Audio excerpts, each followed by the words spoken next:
What is up, everybody? It's the Sports Code, aka Aiden, and welcome back to another video. This video is going to be very entertaining, very good video. One piece of advice for every single NBA team out there. Now, there's contenders, there are rebuilders, there is everything in between. But the one thing that is constant, at least one of them, or at least all of them really, need some advice here and there. So before we get started, please like and subscribe. Let me know the advice you'd give for each one of your teams. Also, let me know which team thinks need the most help and which teams are probably likely to have the least, second to none, with no help whatsoever. It's going to be really entertaining, really interesting to see the type of teams that might need help despite not necessarily showing it on the court. It's very interesting, and I feel like this is going to be a very good video. So without further ado, let's get right into it. So the first team I really want to talk about is the LA Lakers. By the way, it's going to be one piece of advice for every team. I'm not going to go too in depth because there's 30 teams here. I don't want to make this a 40-minute video really. So with the Lakers, I've gone with more scoring off the bench. I feel like the Lakers, as much as they have maybe spot-up shooters, they don't really have people that can create their shots, especially off the bench. I definitely feel like a player like Derrick Rose, or even just any sort of attacking point guard whatsoever, can really impact them. And it's something that should have been done pretty much in a trade period, but it just never really got into fruition, I guess. So definitely some more scoring off the bench for the Lakers would be vital. They're one of the lowest bench impacts off the bench in the league. I think they're second to last or something like that. Not good enough for the Lakers bench, and their starting lineup, as spectacular as it is, the bench can definitely have more improvements. Going with the Warriors, I said trades that include their pick that they're going to receive. The Warriors are currently last in the league for wins. I don't even think they've got double digits, or they might just barely be over it. But it's very important because the Warriors have Stephen Curry and Klay Thompson still to come back, with Draymond Green as well. That team is still very impactful. So the Warriors, do they have time to bring someone in and develop them while they're trying to win more championships? I don't see that being very possible at all. So they have Andrew Wiggins now. They've got good players. But I feel like a trade for another very solid player could definitely be the way to go here. I don't think they'll have time to bring in a LaMelo Ball or bring in whoever they're going to bring in to help nourish that team. Maybe a good center would be ideal. I don't think Willie Cauley-Stein is the greatest center out there. But either or, it doesn't really matter. I think a trade involving that pick, or maybe selecting the pick and then trading afterwards, I think that's ideal for the Warriors. That's the advice I would give them. But the Warriors are just so intelligent. So even my advice might not mean anything to them. They probably already have a plan in mind. The Boston Celtics. Sign a big man. I think this is the biggest problem with Boston to get to the next level. They do not have a solid center. Daniel Tice is very good, but I don't think that's his natural position. I think he should be playing at the small forward position at best. Power forward position, sorry, and probably very good bench option. I think a Steven Adams, a Joel Embiid maybe, or any sort of big man that can have a very solid impact defensively is key to bringing the Celtics to the next level. And hopefully they'll be able to do that. That's something that's been a problem with them for a long time now. Ever since Al Horford's left, they haven't had a big man. And even when Al Horford was here, he wasn't necessarily playing the center position. So I think that's a pretty simple one, the Boston Celtics. I think it's definitely something that could be an agenda for the Celtics in the future. Definitely something that needs to happen. For the Toronto Raptors, I've gone with looking at younger talent. But Toronto Raptors are currently an aging team. They're very good, and they've shown that they could definitely look at younger talent and make them succeed. Pascal Siakam is a prime example. I think they need to bring more of those type players into the team, whether that's being from free agency, drafts, 10-day contracts, G League, anything that they can to bring more young talent with very high potential, or even if it's not high potential, develop them into a superstar. Toronto have shown that they could do this, and they've done this with many players. But at the current time, Kyle Lowry and Marc Gasol are not the most particularly best players to make a team around of during this time. The Raptors, they're doing very good, but in a few years, those two will not be as good as they are now. So I feel like for the Toronto Raptors, it's all about protecting their future and ensuring that they can still compete at the highest level when those players start to decline a bit. That's my advice for the Raptors. Definitely look for younger talent that can potentially be the star of a team. Pascal's a very good indication of that they can do that, but I think they're going to need at least one or two more in that retrospect. That's done for Toronto Raptors. Going to Miami, I think Miami need a superstar. We've seen so many times. Miami, they've been so good. They've been really, really good this year. They have a lot of role players that have shined with Miami, and this has been happening for years now. And Jimmy Butler going there and playing the way that he has shown a very, very, very strong Miami Heat team to become even stronger when they have superstars playing for them. I think they're all set, but if they get that one more superstar, it's almost their favorites for a championship. Is that a Joel Embiid? Is that an Anthony Davis if he ends up leaving the Lakers? Or it doesn't matter who it is, but I think one more star, whether it's being traded for or they can manage to sign them, which I think will be very, very a strong unlikeliness of them signing a superstar from free agency because of the money is all on their players. But definitely maybe trading for one could be very useful for them and would take them to the next level. Miami have a very great culture, very good players, and honestly, they might not even need a superstar. But I feel like if they definitely had another superstar, their level would go one level above what they are now. And it's very surprising where they are now, to be fair. Houston Rockets. This is a bit controversial. I have to say it. It is very controversial. But please sign another big man. Sign a center. Same with the Celtics. Sign a center. That's the advice I'm giving for the Rockets. Their small ball is phenomenal, but it will not work against every team, and I very much doubt it will give you a championship. Yes, you beat in the Lakers, but I feel like in a 4-game series, the Lakers would crush the Rockets because their big men will end up dominating, and they'll dominate on the rebounds. They'll dominate on the defensive end, and at the end of the day, the Rockets like to play the 5 out. With a PJ Tucker at the center, that's a very good offensive game plan. But defensively, LeBron James would kill him, and Anthony Davis would probably kill them as well. So it's just one of those things.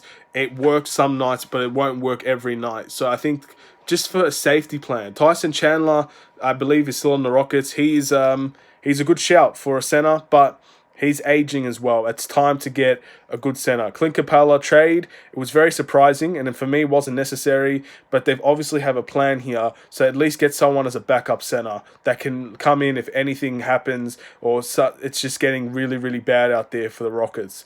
That's my advice for the Houston Rockets. They play very well with small ball, but defensively is going to be a big problem going forward, in my opinion. The Chicago Bulls. Now, I'm a Bulls fan. There's so many things wrong with the Bulls. I could say fire Gar Pax. I could say fire Gar Forman and John Paxson, sorry. But I'm going to go with the one that doesn't necessarily mean the higher-ups because that's just seemed that's very unlikely. I've gone with fire Jim Boylan, the coach. I think the coach has been rather underwhelming for the Chicago Bulls, and it's affected a lot of our players, and a lot of our players have regressed. Now, that's not necessarily all Jim Boylan's fault, but I think majority of it has to be put on his shoulders because they did very well last season. We still have a lot of young talent. A lot of people are trusting and putting their time into these talent, and I feel like, especially in Larry Markkanen's case, Jim Boylan just doesn't seem to fit the mold that we're going for. I love his enthusiasm. I love his love for this team. But I think at the end of the day, changes need to be made, and I feel like that's the first thing that needs to be done. Going on to the Spurs, I think the Spurs need a full rebuild. So my advice for the Spurs is trade Aldridge and trade DeRozan. These two are clearly looking to win now. I think Aldridge, it might be a special case where he might want to stay with the Spurs, but I feel like DeMar DeRozan is up for grabs. I feel like people can trade for DeMar DeRozan. He'd be willing to go there and help them win. The Spurs, I don't feel like they're going to get anywhere with these two, to be honest. I think their time is up together. I feel like one of them has to go and then start a rebuild. With the Spurs, I know it sucks. Greg Popovich probably doesn't want to do a rebuild, but I just don't think they're going to get anywhere near a championship. And I feel like the Spurs have such high standards for themselves that it's either a championship or there's no point. And I feel like at the moment that there's no point in having these two. Start the rebuild, start getting a real solid team going, a lot of young talent, play the Spurs way, and I think they'll get there sooner than they think. But for now, it's just not the way, is it? They got to trade DeRozan and Aldridge. The New York Knicks sign and trade for a good point guard, one or the other. The Knicks haven't had a good point guard that I can remember for a very long time, probably since Jason Kidd. Even then, Jason Kidd wasn't in his prime either. I don't know. I can't remember the last time Knicks had a good point guard. So that's the key to everything for me. You can sign all the big men you want. You can have very good big men. You can have RJ Barrett playing very well for you guys. But I think it's just time. Get a good point guard. That's the only thing I can say with the New York Knicks. Once you get the good point guard, I strongly believe that your time will come and you will start winning more games. Whether that means LaMelo Ball in the draft or you actually get one from free agency, you have the money to spend, so you can get one from free agency. But I just think a good point guard. Because your point guards have been very underwhelming, and I don't think Dennis Smith Jr. has helped the cause. Who you have as well? I don't know any of the other point guards you have. They're just not. They're not good enough in my opinion. So definitely need to switch it up. The Knicks need a point guard. Please get a point guard. We'll go to Milwaukee Bucks. The Milwaukee Bucks, honestly, I couldn't really find much. They're just so good in every way. I don't really know what to say, but I've gone with find more shooters. They already have really good shooters. They have like Kyle Korver and stuff. But I feel like the more shooting in the starting lineup, the more freedom for more freedom for Giannis to play his game. He's able to shoot as well now, but driving in the paint, it releases everything. I think. I don't know, maybe get a better shooting point guard to maybe come in at different times, because I don't think Eric Bledsoe is the greatest of shooters. And you've also maybe look for maybe look for a shooting guard or a small forward to play with Chris Middleton and help carry the load shooting there. That's all I can really think of. And at the end of the day, I'm probably wrong on that, because I think the Bucks are just really, really good in every way. They're a very good bench, very good starting, very good shooting, rebounding, defense. There's a lot to the Bucks' game, and that's why people think they're the favorites compared to Lakers and Clippers. But yeah, that's what I have for the Bucks. Moving on, the Cleveland Cavaliers. It's about time. Just please trade Kevin Love. You're in a rebuilding stage. You don't need a max player to come in and potentially win you games that you probably don't even want to win. It's time to trade Kevin Love. I think it's beneficial for both parties. I know Kevin Love loves the Cavs. You get it, Love loves the Cavs. You know, it's a very good relationship between the club and the player. I don't think anybody's going to have any harsh opinions of Kevin Love if he moves on. He's given a lot to this team. He's left when everybody else has stayed. But I think it's just time for the Cavs to cash in on him and for Kevin Love to finally go somewhere and maybe try and go for one more run at a championship before his career is all said and done. That's what I think. I feel like the Trailblazers is a team that would really suit him. Even a team like the Clippers might be able to get something with him. However, the Cavs is just not the way for him, and it's not the way for the Cavs. It's not the future. For the Clippers, now this is a tough one as well. The Clippers have a very good bench, one of the best defensive teams in the NBA. The only thing I could say about the Clippers is they just have to wait for Paul George and Kawhi Leonard to play with each other. I've heard numerous conversations on ESPN, on The Jump, and all these shows saying that Kawhi and Paul George cannot play together. That's rubbish. It's only been one season, and it's barely been a season at that. Both players have had separate problems that have stopped them from playing together majority of the time. Give them time to play together. Give them time to gel, and you will see a much better Clippers in the future.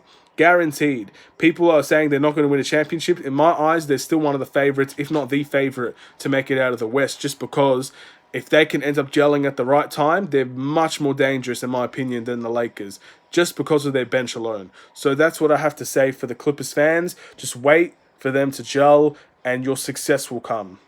There's nothing else to say because you can't tell me anything else the Clippers aren't good at. Very good rebounding, very good defense, very good offense, one of the best benches in the NBA. It's nothing to complain about for the Clippers if you're a Clippers fan. So yeah, that's it. That's all I have to say for the Clippers. The 76ers, please find more shooting. Ben Simmons has been a weakness for the 76ers for a long time in the shooting areas. He's made a few threes this season, I think two, but that's not enough. Ben Simmons needs to learn how to shoot, or you need to find shooters around him that can end up giving him more freedom on the court. Because if they're just doubling down, doubling other players, forcing Ben Simmons to shoot, the 76ers will not win a championship. Joel Embiid, as good as he is, there's been a lot of talk about his attitude, a lot of talk about him maybe not being able to lead a team with a center position. My beliefs on that remain irrelevant, to be honest. I don't really know about what Joel Embiid's attitude is like. I don't watch many 76ers games, but I feel like it's important if they can find more shooting, and I mean very good shooters. They really miss JJ Redick, don't they? If they can get more shooting, then Ben Simmons will be able to play better, find his teammates better, get to the basket better, and Joel Embiid can finally be released. Maybe with some post moves, even a three-point shot for himself. That's the way the 76ers have to go to get to the next level. And I think they're going to stagnate if they don't end up doing these things, finding a shooter. Go to Dallas. I think it's important for Dallas because they have such a young team now and they have a very good core future. I think it's important they sign a center. I don't think Porzingis is going to play center for them. I think he's going to be down to the four, which is his rightful position, to be honest. That's where he thrives the most. Luka Doncic can play 1 through 3 wherever they need him, really. I think it's important that they sign a center. I don't really necessarily think it has to be a very good offensive center. I think a defensive center would be ideal for them. But maybe Vucevic was linked with Dallas for the longest time, but he ended up signing a contract with Orlando. But a center like that would be very useful. A very good post-up center, a center that can give them a bailout shot. Any sort of center, in my opinion, that has decent value, or is just an average player. Because I don't think the centers are, one, tall enough, and two, good enough to play for a playoff team or even a championship team at that.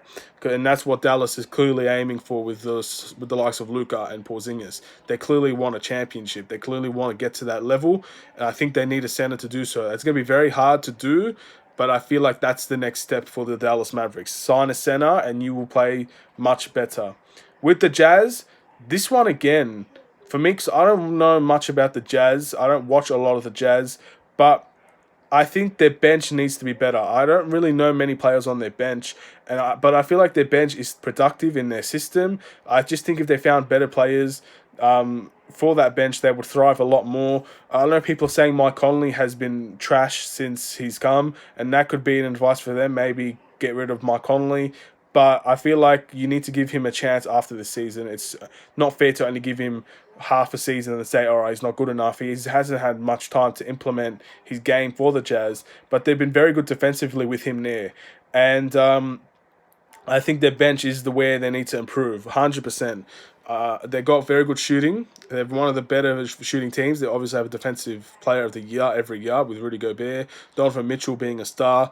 If they can get better bench production, they could probably take the next step. That's very difficult because the West is so hard, and I'm probably saying this out of lack of knowledge of their team, but I feel like that's where they need to go.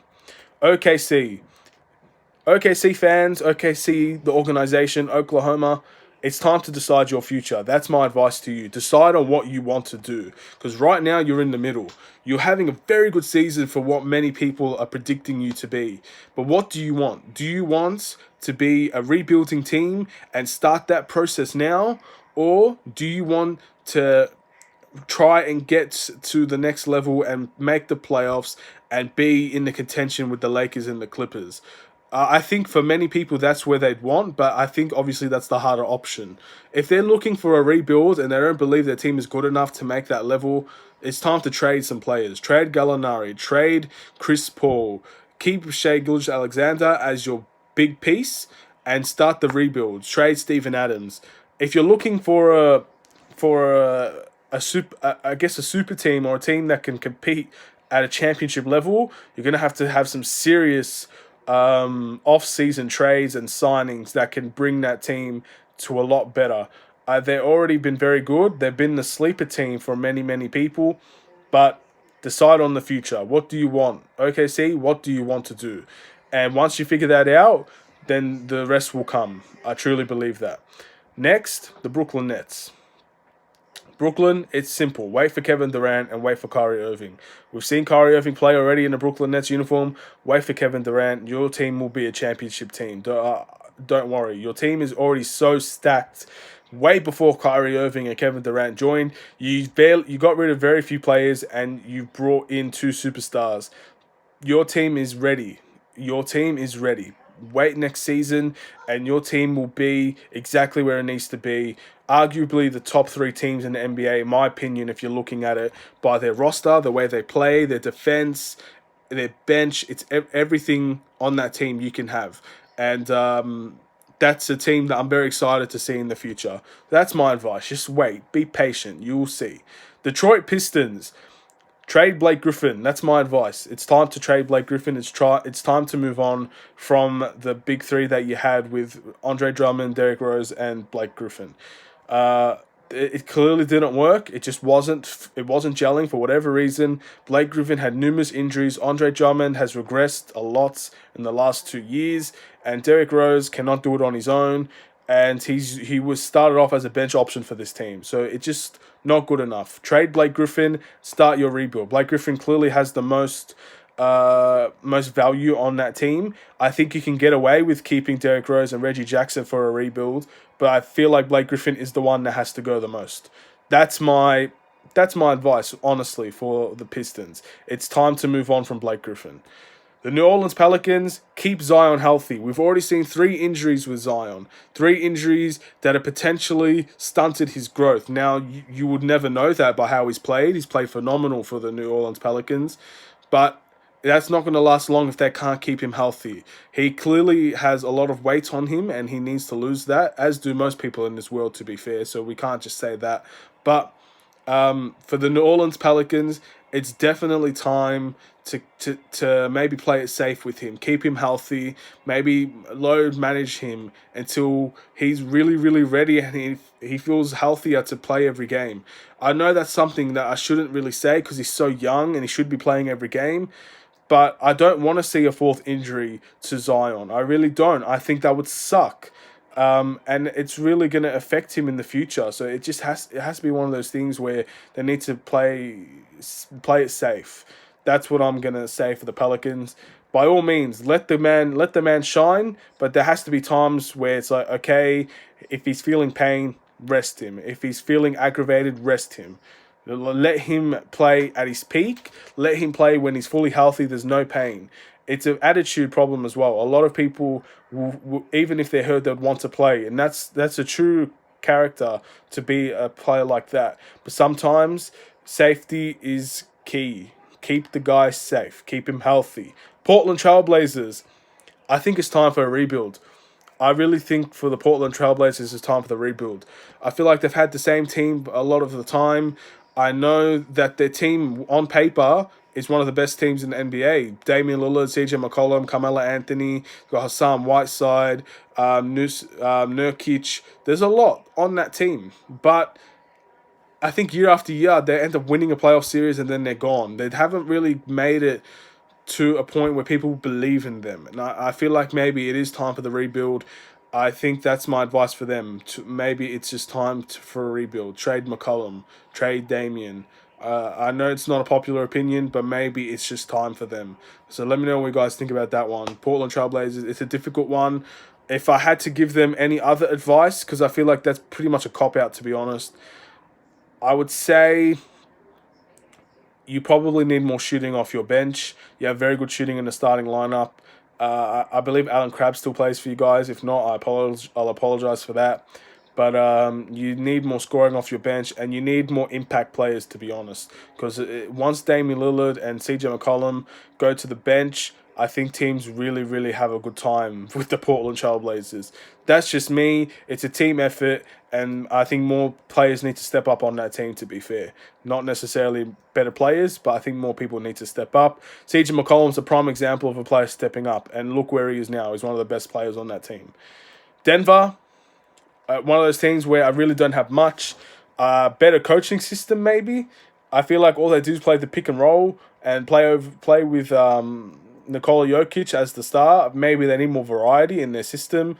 A better bench is what I went with, but just better bench. Denver, they're a very solid team all around. They do have a solid bench. An improved bench is an improved team. And an improved team for Denver is a championship team, in my opinion. I think they're very underrated as a team, and I feel like they could take the next step if they had just had better recruitment, to be honest. The Phoenix Suns. Now, a lot of people that know me in real life know that I don't like the Phoenix Suns that much, if anything at all. But with the Phoenix Suns, they've made a very good decision with Rubio and their drafting of late. Even though the trade down for a lower pick and basically getting nothing out of that, at the end of the day, they're winning games now. So my advice to them, no more silly mistakes. The Phoenix Suns cannot afford to stuff it up now. They've done well this season. They've actually come so far, and they're actually very entertaining to watch. But no more bad decisions. Don't trade your draft picks for nothing. Keep your draft picks, build from the draft. Your team is winning a little bit more games, and then eventually you'll see them in the playoffs again. And I think that's the next step for Phoenix. So please, just no more bad decisions. I'm sure you can agree with that. Play it safe. No more risky. I'm going to trade down. I'm going to get nothing and hope it works out. It works out once in a while, but not every time. And the Suns are very, very well known for making bad decisions. So we'll move on from that. The Minnesota Timberwolves. We're getting to half an hour now, guys. We're nearly done. Minnesota Timberwolves improved defensively. D'Angelo Russell and Karl Anthony Towns together is a habit of pretty bad defense. And in their starting lineup, they're going to have very bad defense. They're going to be one of the worst defensive teams just on paper. If they can improve defensively, at the end of the day, these two have just started playing together, so there's not really much I could say on their team. If they can improve defensively with the offense they have, they're going to be a very well-rounded team, and they could push for the playoffs. That's where I think the Timberwolves are at the moment.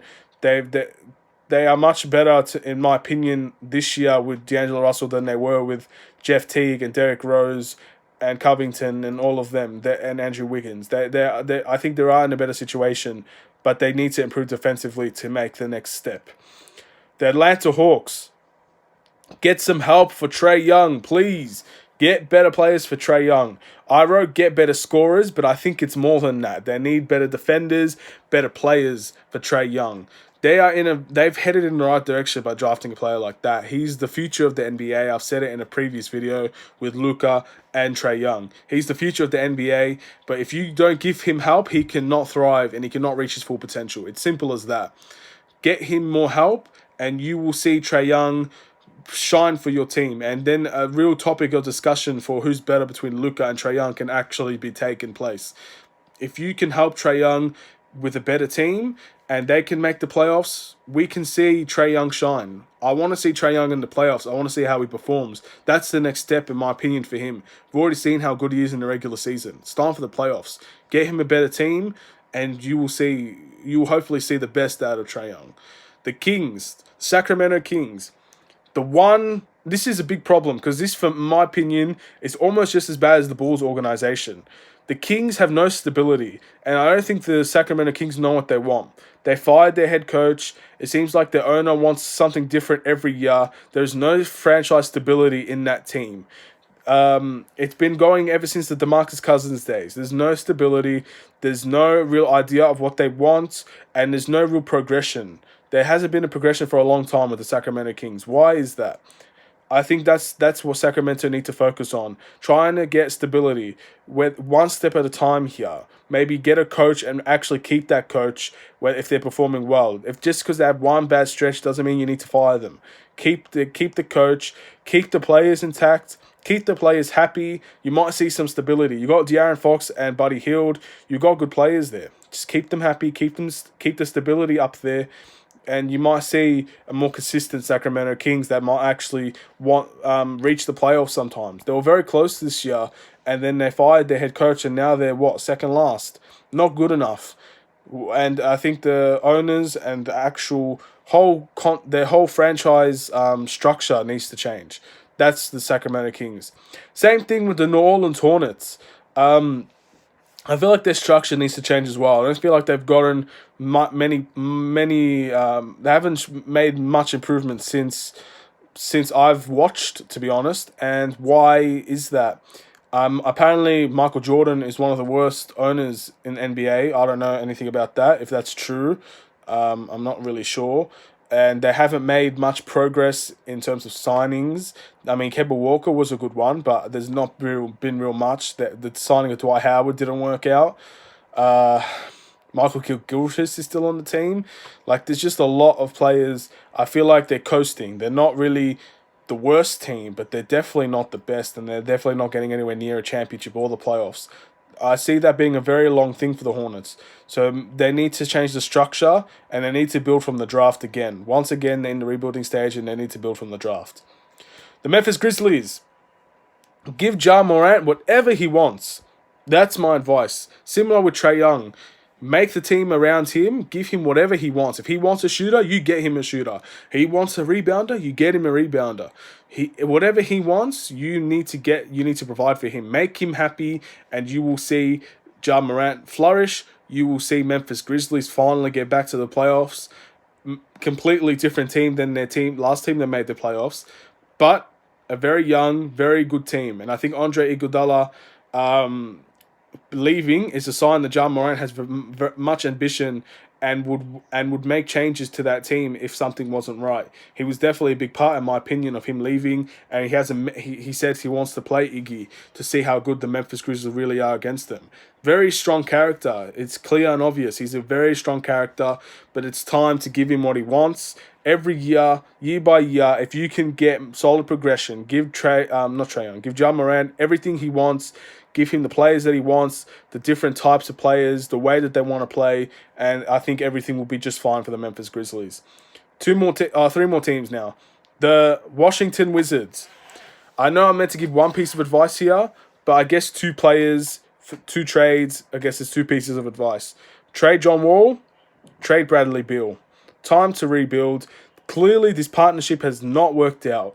They've signed these players to ridiculous money, and I think only one player really deserves it, and that's Bradley Beal. John Wall's been injured a lot, and he's proven that contract has just not worked out, not worth it.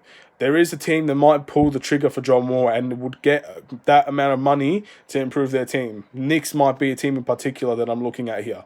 But I think you must trade one of them at least. My opinion, trade both of them, because the rebuild needs to happen. Needed to happen 3-4 years ago. It needs to happen now. They're just not good enough together. Their partnership just hasn't gelled. They've had a lot of fights between each other. It's clear that this is just not going to work out for both of them together. That's just my opinion. Wizards fans, I'm sorry. I mean, I think even you need to agree one of them has to go. Let me know which one has to go. Bradley Beal or John Wall. My opinion, if you had to trade one, it would be John Wall. And the Magic, Orlando Magic, a very consistent team, very, very good defensive team. But I think it's time to trade Aaron Gordon. A lot of people might struggle with that. It's not the most ideal trade. If you had to make a trade, maybe you'd go for another point guard or maybe some more shooting. But I feel like Aaron Gordon has not really improved much since joining Orlando, since the draft. And that's just my opinion. I feel like he's stagnated a bit. He has had elements of his games improved, but the overall production hasn't improved. And I think Orlando will be pretty identical, to be honest, without him. You could maybe trade Terrence Ross, maybe trade one of your centers, maybe Vucevic has to go. I don't know. But definitely, I think, in my opinion, if you had to trade one, it would be Aaron Gordon. Let me know what you guys think about that. I like the guy. I think on a more of a run-out team, more of a fast-break team, this guy could be your best player. But I just don't see Orlando being that type of team, and I definitely don't see Aaron Gordon suiting the Orlando Magic that they want to be. And the Pacers. the Pacers are very good. Malcolm Brogdon was a tremendous signing. It's again, find more scoring off the bench. I feel like if you start Sabonis, you're going to get big impact in the starting lineup. And I feel like if you can find more bench scoring in order to promote Sabonis to the starting lineup, your team will take the next step. 100%. That's what I think. I feel like if the Pacers found a way to both promote Sabonis without having a big hit on the scoring end of their bench, you will see a Pacers team that is close to unbeatable. And especially with Victor Oladipo back, when we finally get to see a lot of him. I don't even think we got to see him this season, if very few times. And that's the teams, all 30 teams, 34 minutes, very long video, but I really had fun with this one. It was good to do research on these teams. Finally talk about every team on the NBA, because there's a lot of teams I haven't talked about. Let me know what you guys think. If you didn't stay through the whole video, I don't blame you, to be honest. But at least let me know what you guys think for your team. That would be very interesting. Let me know who you guys go for. Let me know the advice that you would say for your own team. And let me know if I got anything wrong. Anyway, thank you all for watching. Please like, subscribe if you're new. This is the Sports Code. Have a great day. Take care and peace.